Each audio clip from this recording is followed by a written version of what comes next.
Bonsoir et bienvenue à nouveau sur votre chaîne préférée Akhbar al-Bled de Hassan Atlemsan. Comme je vous l'avais promis hier en vous passant l'intervention de Farhat Mehni, je vous avais promis de vous passer également les réponses aux questions qui ont été posées par les présents au salon.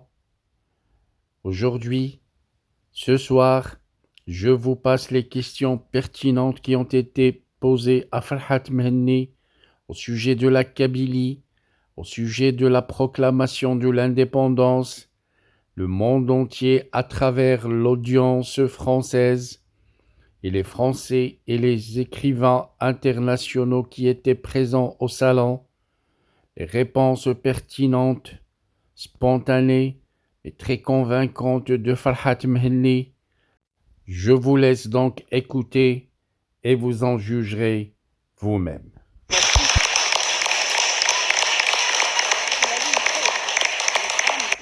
Je vais vous demander de faire des questions courtes, s'il vous plaît. Bonjour, Monsieur Bellini. Je voulais savoir pourquoi vous parlez de Kabyles et pas de Berbères, qui sont eux plus disséminés en Algérie, alors que les Kabyles sont très localisés. La question, ou la réponse à votre question, est que les Kabyles sont des Berbères. Tous les Berbères ne sont pas des Kabyles. Les Français sont des Latins. Les Français sont des Latins. Tous les Latins ne sont pas des Français. Un Serbe est un Slave. Tous les Slaves ne sont pas des Slaves. Voilà maintenant, si vous voulez comprendre un peu ce qu'est Kabylie. Il y a des différences linguistiques et culturelles entre peuples berbères. Oui, une autre question. Oui, bonjour. Je voulais vous demander s'il y avait une répartition de ce qu'on appelle les forces kabyles, c'est-à-dire à savoir l'ancien FFS de Haït Hossein Ahmed, l'ancien RCD de Sadi, etc. Est-ce qu'il y a des forces kabyles qui sont plus ou moins disparates? Pourquoi ne s'unissent-elles pas toutes pour en venir à bout au niveau de cette histoire? C'est une très bonne question et c'est ce que j'ai toujours défendu. Je suis membre fondateur du RCD que j'ai quitté en 1995 et j'ai toujours à l'intérieur essayé d'amener à une alliance entre le FFS et le RCD. Malheureusement, les intérêts politiques et les infiltrations du régime à l'intérieur des structures, des services algériens à l'intérieur des structures, ont fait que cela n'a jamais été possible. Alors, il faut construire quelque chose de fort. Il fallait, de toute façon, une force principale qui fédère les autres. Et je crois que nous y sommes parvenus. Aujourd'hui, le FFS et le RCD ne sont que nombre de membres. Il n'y a que le MAC sur le terrain. Et c'est pour ça qu'il a été classé par l'Algérie comme organisation terroriste, alors qu'il n'a jamais été coupable de la moindre violence, quelquefois même verbale. Alors, nous avons actuellement recensé plus de 13 000 arrestations en Kabylie. Il y a eu actuellement environ 100 000 Kabyles qui sont interdits de quitter le territoire. Et nous avons aussi cette puissance qui fait que aux élections principales de l'Algérie, que ce soit les présidentielles, les législatives, les révisions constitutionnelles, nous appelons au boycott et le boycott est toujours suivi. La Kabylie n'a pas participé à l'élection présidentielle de 2019, ni à celle de septembre dernier. Elle n'a pas participé au référendum de révision constitutionnelle du 1er novembre 2020. Elle n'a pas participé aux législatives de 2021 21, donc la Kabylie n'est retenue par aucun lien vis-à-vis de l'Algérie en dehors de la révolution. Donc la Kabylie parle d'une seule voix aujourd'hui. Merci. Merci.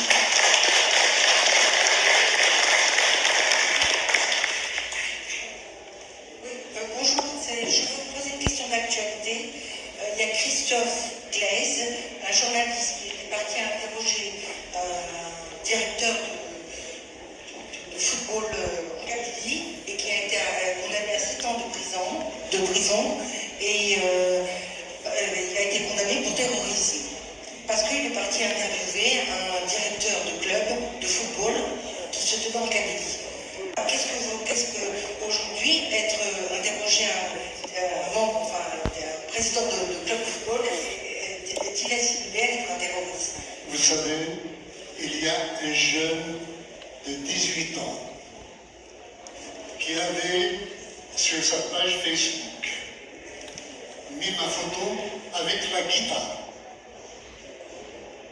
Il a écopé de 6 mois de prison. Il y a une terreur anti-Kabylie aujourd'hui qui est imposée par l'État. C'est du terrorisme d'État qui est en train de se faire. Et M. Glaise, si vous parlez de lui, Christophe Glaise, est quelqu'un que nous avons rencontré et qui enquêtait sur la mort d'un joueur d'origine camerounaise dans les vestiaires du club kabyle, la GSK, en 2014. C'était en août 2014.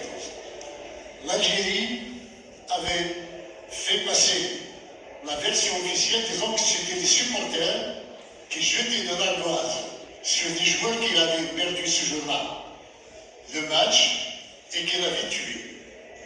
Malheureusement pour eux, la contre-autopsie faite par les Camerounais montre qu'on lui a cassé la clavicule, on lui a tordu le bras, il était mort d'autre chose que d'une pierre qu'il aurait reçue sur la tête. Surtout que des vidéos ont toujours montré ce joueur rentrer tranquillement avec tous les autres joueurs, ses camarades, dans les vestiaires. Et un mois plus tard, justement, ce qui m'a donné une autre lumière sur cet aspect des choses, c'est qu'un mois plus tard, le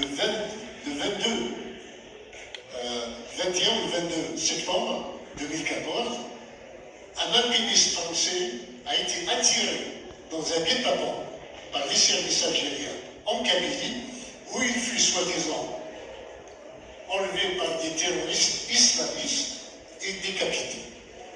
Il s'appelait Hervé Gautel. Alors nous avons compris ce qu'était la manœuvre. En fait, le gouvernement kabyle en exil, que j'ai l'insigne honneur de présider, commençait à faire de la diplomatie pour la reconnaissance du droit du peuple kabyle de son autodétermination. Donc on a tué un Africain pour dire que les Kabyles sont des racistes et nous faire condamner par les pays africains qui n'avaient pas de recevoir en les démarchant pour avoir de reconnaissance. Et ensuite, on a assassiné Gautel pour dire au monde occidental les Kabyles sont des terroristes, des islamistes, des sanguinaires, donc il ne faut pas leur accorder d'importance. Nous avons dénoncé cela et M. Glaise a effectivement eu cette version. Mais il voulait toujours aller sur place pour enquêter. Les Algériens lui ont toujours refusé le visa. Et c'est la première fois qu'ils lui ont donné un visa, mais c'était un piège. C'était pour l'arrêter. Peut-être qu'il savait que l'arrestation de Boualem Sassal allait produire des pressions internationales et qu'il fallait toujours, pour faire du chantage à la France, il fallait un autre otage que Boualem Sassal, et c'est le cas actuellement. J'espère que son procès, qui est prévu pour le 3 décembre, soit précédé de pression de telle sorte qu'il puisse retrouver la liberté. Il y a aussi le fait que l'Algérie a fait de la propagande en disant qu'il voulait, elle a rencontré le président du club de la Kabylie qui est membre du MAC.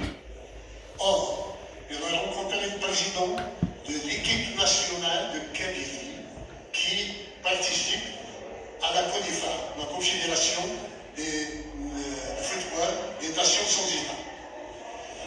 Et le président de la GSK a été arrêté il y a 2 ans parce qu'il voulait seulement kabyliser l'équipe et faire en sorte que les couleurs de la Kabylie soient le mieux défendues possible.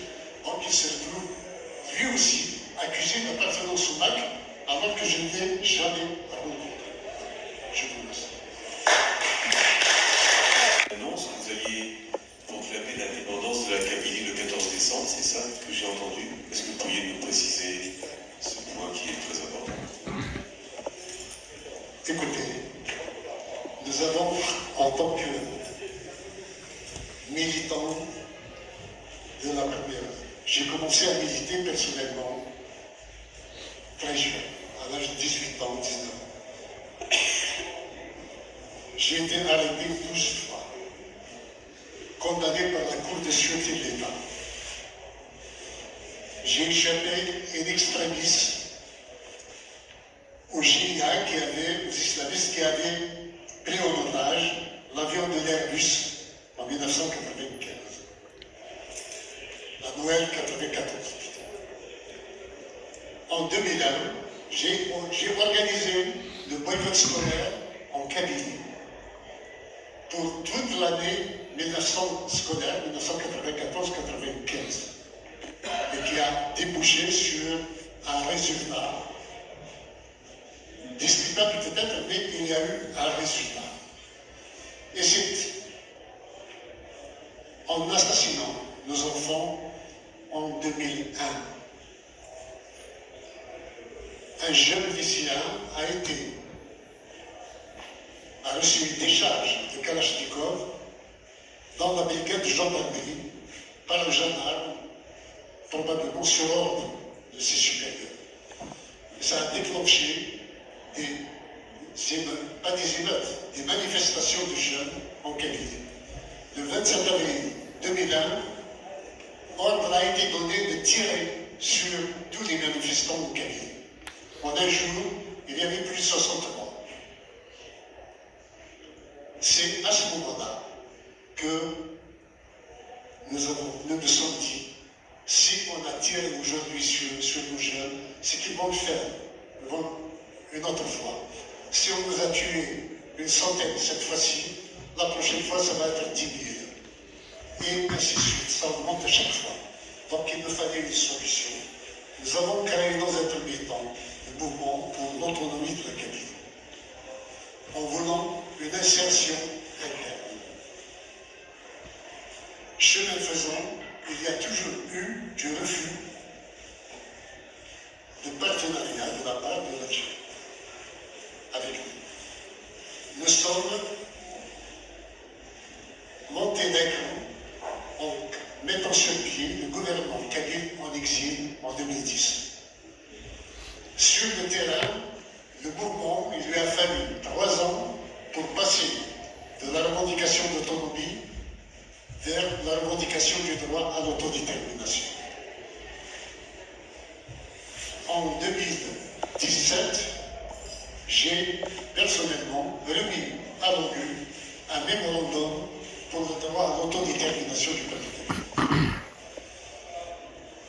Depuis 2021, il y a un plan, puisque le MAC était devenu hégémonique en Kabylie, il fallait nous casser, on nous a assimilés à des terroristes et on a commencé les premières arrestations. Non content de cela, on nous a brûlés le 9 août avec des drones, avec des avions, avec des hélicoptères, avec des troupes au sol, avec du phosphore blanc. Et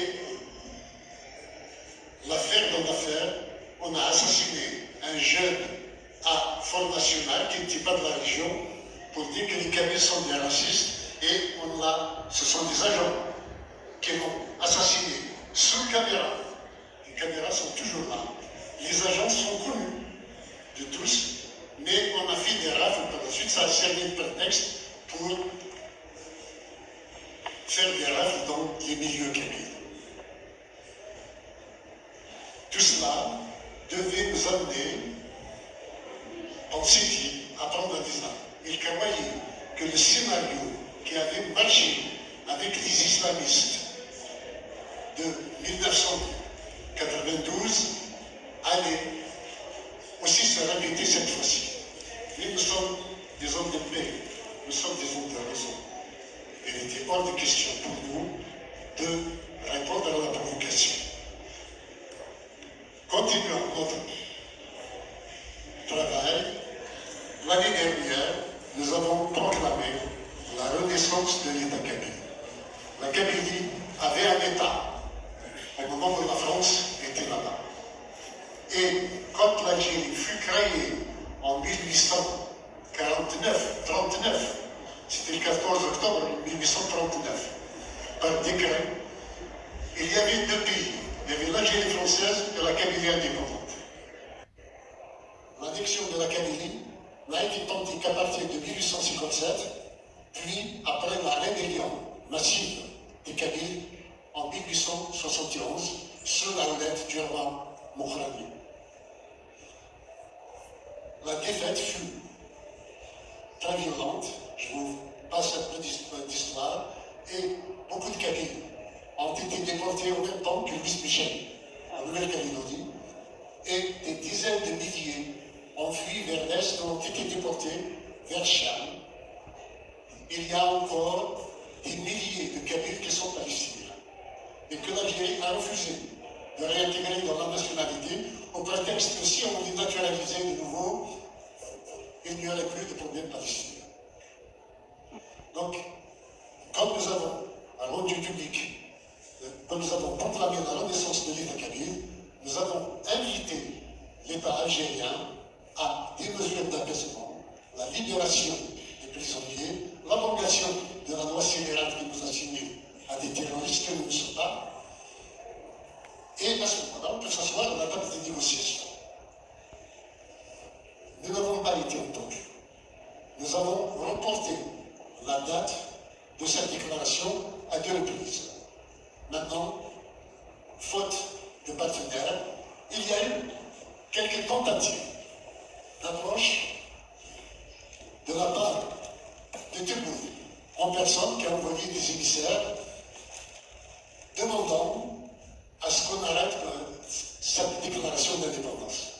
Nous avons posé des préalables, toujours les mêmes, libération des prisonniers et abrogation de la loi scélérate. Visiblement, le président algérien n'a pas l'autorité nécessaire pour imposer une solution. Donc, faute de partenaires, nous sommes dans l'obligation de proclamer l'indépendance de la Kabylie le 14 décembre. Voilà donc, vous avez tout écouté. Farhat Mehenni a tout expliqué autour de la proclamation de l'indépendance de la Kabylie prévue pour le 14 décembre prochain. Farhat Mehenni a cité même cette approche par les gens de Tebboune. Tebboune qui a fait une tentative d'approcher Farhat Mehenni pour l'empêcher de déclarer l'indépendance de la Kabylie. Farhat Mehenni a expliqué que en posant des conditions, en rappelant ces conditions, il s'est avéré que Tebboune n'est pas le maître à décider en Algérie et donc personne n'empêchera la Kabylie de proclamer son indépendance. Merci pour votre attention. Restez branchés sur votre chaîne préférée Akhbar al-Bled. Nous y reviendrons avec plus de détails sur ce sujet, mais aussi sur plusieurs sujets que vous proposez vous-même. Proposez vos sujets. Il vous suffit, durant les lives, de vous inscrire et d'adhérer. Et puis, laissez votre sujet. Akhbar al-Blad s'en chargera pour développer une analyse approfondie. À la prochaine donc. N'oubliez pas de liker cette vidéo, cliquez sur j'aime. N'oubliez pas également de la partager avec vos amis pour qu'ils puissent eux également suivre les détails de ces interventions de M. Farhat Mehenni. Et n'oubliez surtout pas de laisser également des commentaires pour nous dire votre avis sur le sujet, votre avis sur la vidéo et pour enrichir le débat. À la prochaine vidéo donc, très prochainement. Our hearts beat to the city streets. We began to feel the fire. We rise like tall buildings as the chemicals they take us higher.